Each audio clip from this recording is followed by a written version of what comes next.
Hello and welcome to Leader Talk. I'm Kevin Bullard, the Chief Leadership Officer here in Garland, and I'm glad that you joined me today. This is our second episode where we sit down with leaders and hear what they have to say about their leadership journey, what they've learned, mistakes they've made, and how they have recovered. Today, I'm happy to be with Sabrina Butler. Sabrina is the Director of Administrative Services at the Garland Police Department. And Sabrina, welcome. Thank you for being here. Thank you, Kevin.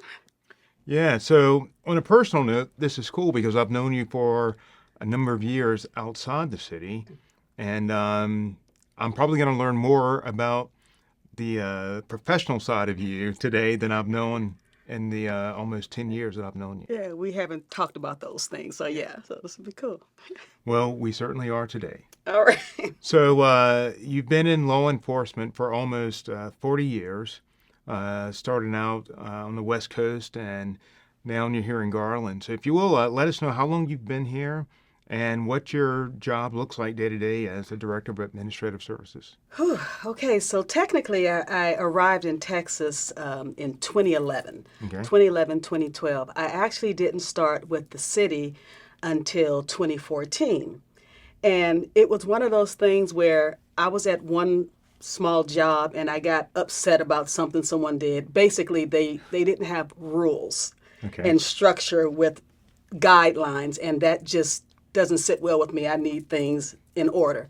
Right. And so I immediately went on whatever the search engine was to look for a job, and this job popped up. Okay. And it said records supervisor at Garland Police. And I'm like, ooh, police? Let me apply.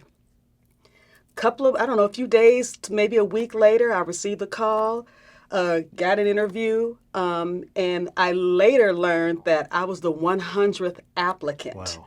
And the current chief and the current legal advisor were part of the hiring process at that time. And I recently learned that both of them were like, whoa, we just got to see this one more applicant. I guess it's not often that you see a retired chief deputy from the West Coast, and so they wanted to see what I was about. So I took the job, and that's where I started as the record supervisor initially. Excellent. And so how has that evolved over the years to what you're doing today? Wow. Whoa. So we can thank Chief Brian for that. So I was a record supervisor, obviously having to learn everything about Texas law and changed my thought processes where I know what the law says in California, but what does that mean in Texas? Even though laws are pretty similar, I mean, everyone has a drunk driving, but what is the number and what's the punishment and how do they process those? And records had records retention, they had the records that they had to process, they had alarms, they had a lot of things that I had never really dealt with other than the criminal aspect. So I actually took the time to go and learn every post in the unit. I had 12 individuals, sat with each of them, and was able to learn their jobs almost to the point where I could actually do it. Wow. And after I got that going, started doing procedures and getting them, I need order, I need guidelines, I need people to know what to do and how to do their jobs. Right. And started doing that. And then somewhere along the line, red light, safe light, those lights and red light tickets came up. And then I became the manager / supervisor over that. Mitch Bates was the chief at the time. And so he decided to give me yet another unit. And that's when I became a manager because of my duties expanded. And again, learned that process and what have you. And I pretty much stayed in that position until Mitch Bates decided to take another position in the city, and we went through the chief process, and Chief Brian was selected for the position, and that was 2019. So I had been here for 5 years, which technically was all I was going to do. Okay. And on the way to I guess he was going to be sworn in, and Chief Brian comes to me and says, I know you want to retire. And it was February of that year. I know you want to retire. I know you've been talking about X, Y, and Z, but just, I got a plan. I'm thinking about something. Let me bring that to you before you. And I was standing in my office after 40 seconds of him saying that, and he walks out, and I'm looking at the wall like, what just happened? Right. And he comes back to me with this idea of reorganizing the department and how civilians work better being overseen by civilians and the processes are different from sworn, and still blowing my mind daily. And basically, he created a predominantly civilian division. I mean, there are a Okay. few others that aren't in my division, but the majority of the civilians I oversee as a civilian director, which is about the equivalent of a assistant chief. Got it. And again, I left San Francisco as a chief deputy. So I guess they had never seen one of me. And Right. so he offered it, and I love a challenge. I love a challenge. And I went home, told my husband, and he knew what was going to happen. I asked the chief at the time, I said, "Did you call my husband and discuss this with him?" And he said, "No, what I said, he said the exact same thing that you just said. So Wow. it was pretty cool. So Doug got right in, and here I am 5 years later. Got it. All right. And for context, for those who don't know, your husband David was in law enforcement as well. Yes. And so that's hence you asking if Yes, Chief yes, Ryan we had are a spoken law to your enforcement husband. family, yes. Got it. All right. So let's get personal a bit. Tell me, who's had the biggest impact on your leadership journey, whether it be a person or a book or what have you? So there were, I started in the days of law enforcement was a lot different than it is now. And I'm sure some current older, Mitch Bates could probably tell you some stories, but they could talk any way to you. They can do certain things that wouldn't fly nowadays. And Right. so I had two actual mentors. One was a male and a female. One was my lieutenant, and one was my a captain. But she ended up promoting. The lieutenant was raw. He would. I was a firecracker at the time, and he would tell my husband that sometimes I could be a real bleep, bleep, bleep, bleep. And he was right, but he would help me and train me and put me in supervisory roles, and I was never even discussing being a supervisor or try, but he would put me in leadership roles to either take on a team or work on some assignments or train an individual. And I didn't know at the time that he was preparing me to move up. Right. And the same thing with this one female captain who actually just recently died about a month ago after all these years. And it was the same thing with her. They would put me in these roles. In hindsight, I can see what they were doing, but Yeah. and she would pull me aside and, next time maybe you should do this. Maybe this would be a better way. And as I matured and really grew up, Right. I received that, and I use a lot of those same teachings to guide my staff and how I move. Got it. Okay. So give us an example of that. Just the leadership you provide, maybe something you got from your mentors and how it has been effective. So a lot of times it's just how you phrase things. So I can find out that a staff member of mine did something that has me like ready to explode, but I can't explode on my staff member. So you have to go to that person, and without chastising, wagging the finger, Right. you have to talk to them professionally and how you would want to be spoken to. So I give them the opportunity and say, so-and-so, Kevin, so I understand you thought that it was best for you to do this process this way, and I see that, but I want to explain to you why it should have been this way instead of that way. Right. And we'll have a conversations, and whether that leads to some type of informal discipline or just a conversation, I want the person to walk away where they understood that they made a huge mistake and that the director had to talk to them, but I don't want them to feel beat down. And it's almost like, I hate to say this, but even when you're raising children, you don't want to all the time, because it can really tear someone down. Oh, woe is me, I can't do this. And so my whole process is to talk to people. I can blow up in my closet, Right. but I don't blow up in front of my individual. And I try to keep my voice down. I try not to show all of this body language that makes it appear that I'm really ticked off. Right. So that's kind of the steps that I'm trying to help my replacement get to. Gotcha. Now, is that because, did you have an experience where someone exploded on you and it made you feel some type of way, or do you do it that way just because it's good leadership and management practice? I think a little bit of both. Obviously, I've learned a few things along the way, Sure. but I've seen how people can attack someone, and you're attacking the person about an issue or mistake they made, but they don't remember that. They're not focused on that. They're focusing on the attack. And so it's better to, you can admonish, correct, or whatever language whatever terminology you choose to use, but you don't have to be nasty about it. Sure. And you can be stern and direct if it gets to that point.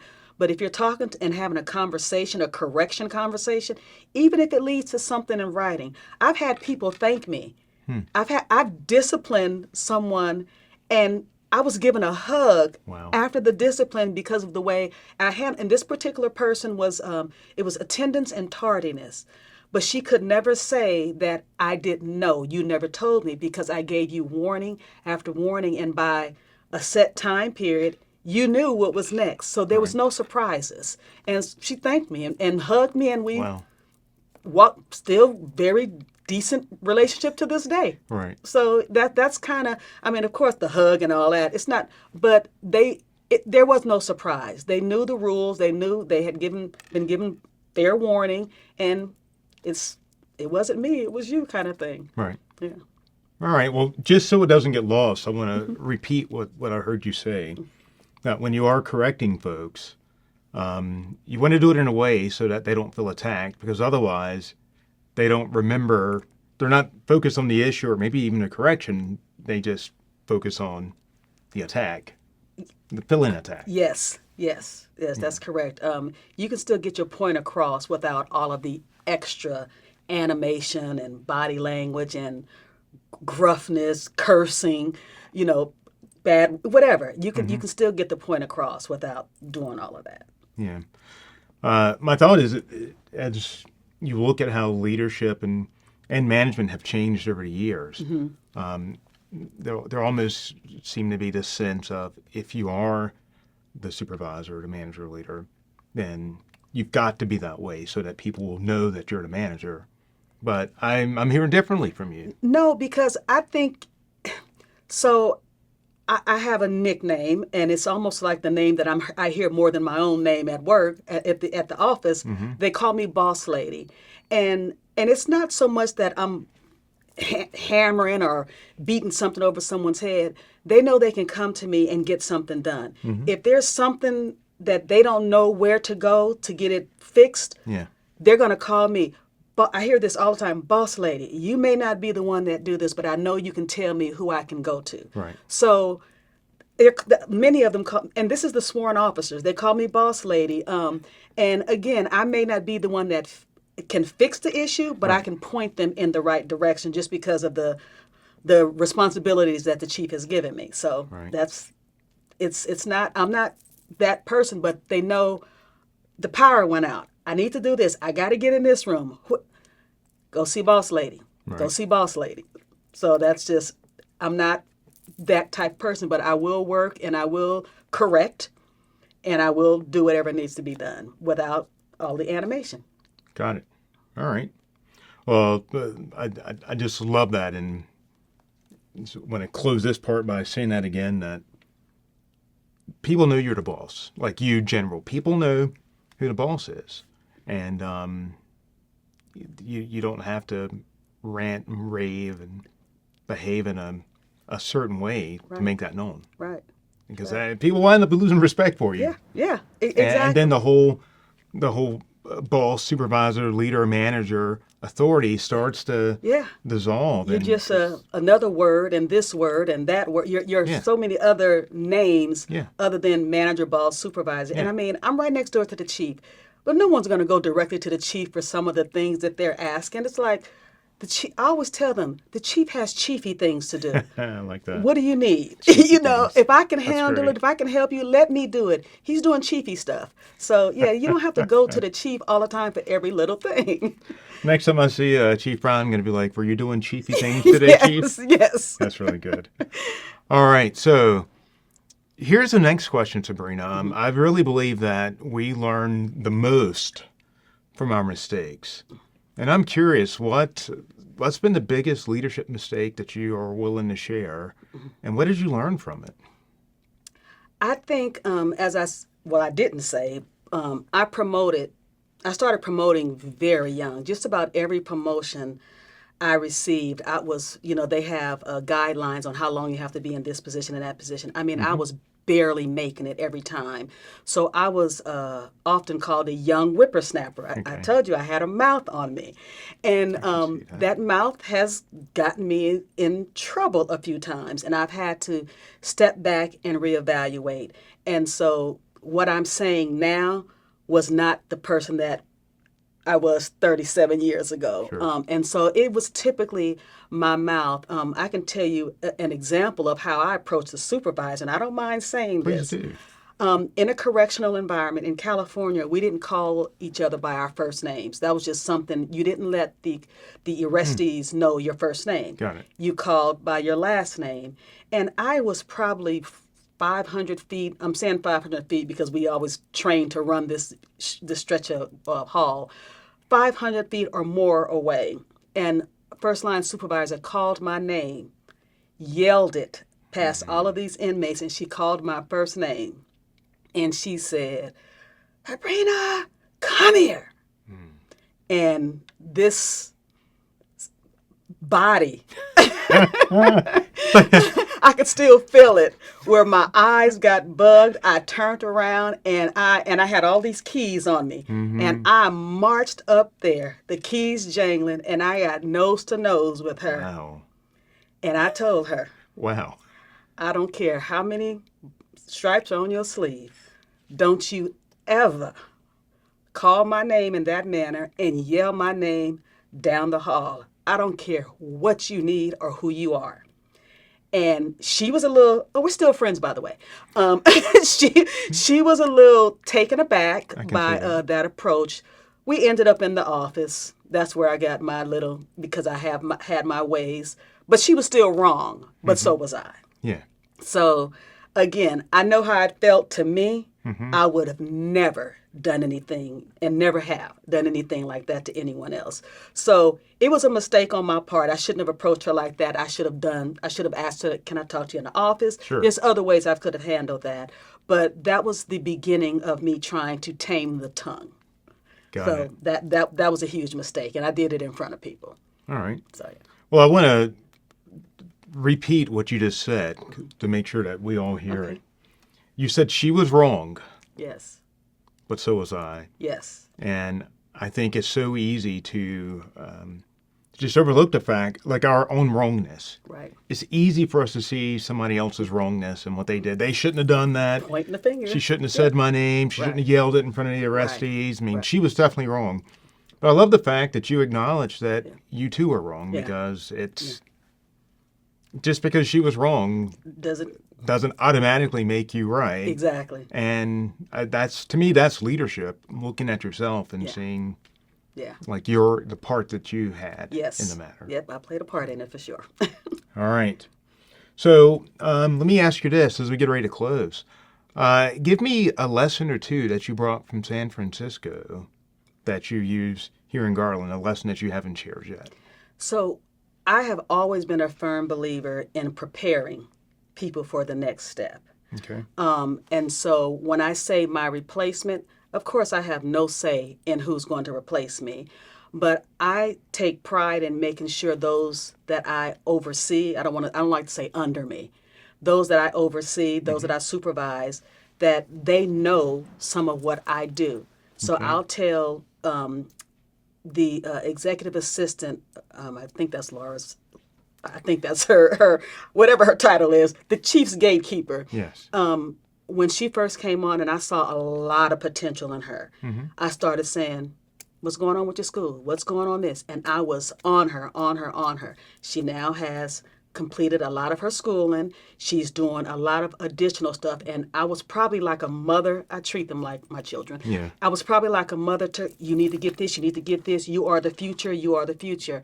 And so I believe in bringing people up, seeing the potential and shining that potential up and getting them to where they need to be so that when I can walk away, Right. they can say, wow, I got here and I learned a lot and she helped me with X, Y, and Z. And that's I take pride in that and making sure that if I'm gone for a week, my job still needs to be done. Sure. And so I need someone to be able to do it. I need you to be able to oversee whatever my responsibilities were. So right now, I have some smart characters that work for me.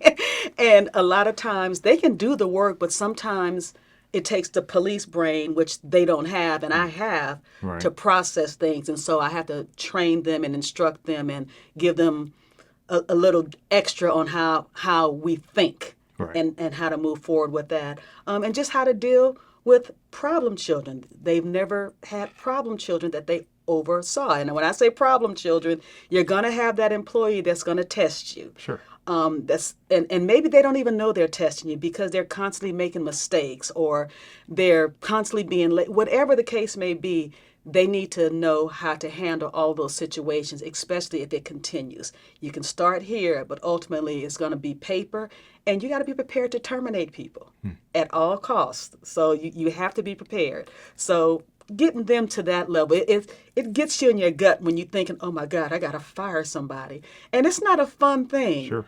but it's for the good of the organization. I'm about business, City of Garland, Police Department, priority.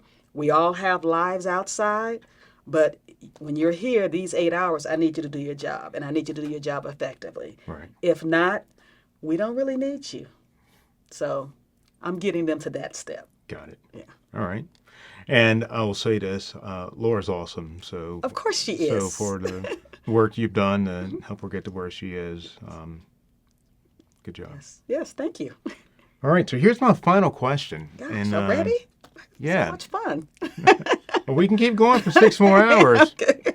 So here's my final question, and this one is specifically to folks who, like you look back at the Sabrina 37 years ago. Excuse me, the Butler. Don't say the first name.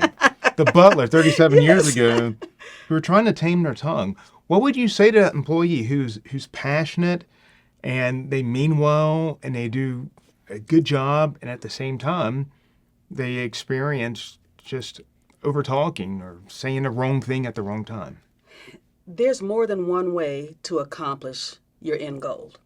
So you have to look in yourself and how would you feel if the shoe was on the other foot? If that supervisor, if you were that person and you were being berated or talked down to or whatever the case may be, how would you feel?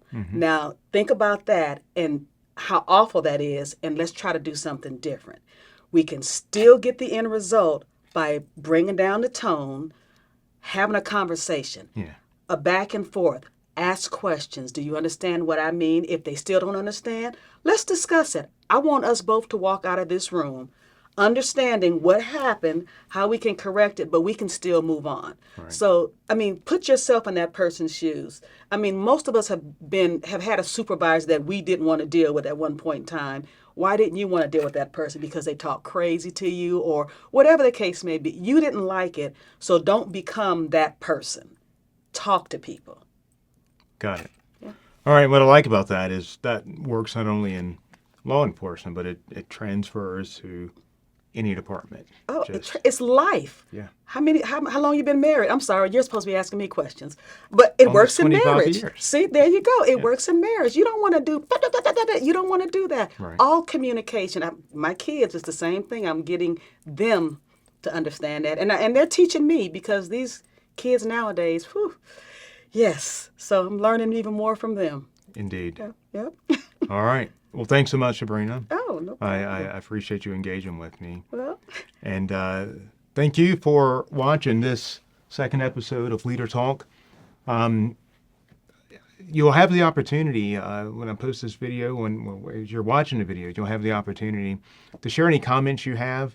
If you have any follow-up questions from Butler or for me, please send them. We'd love to hear from you.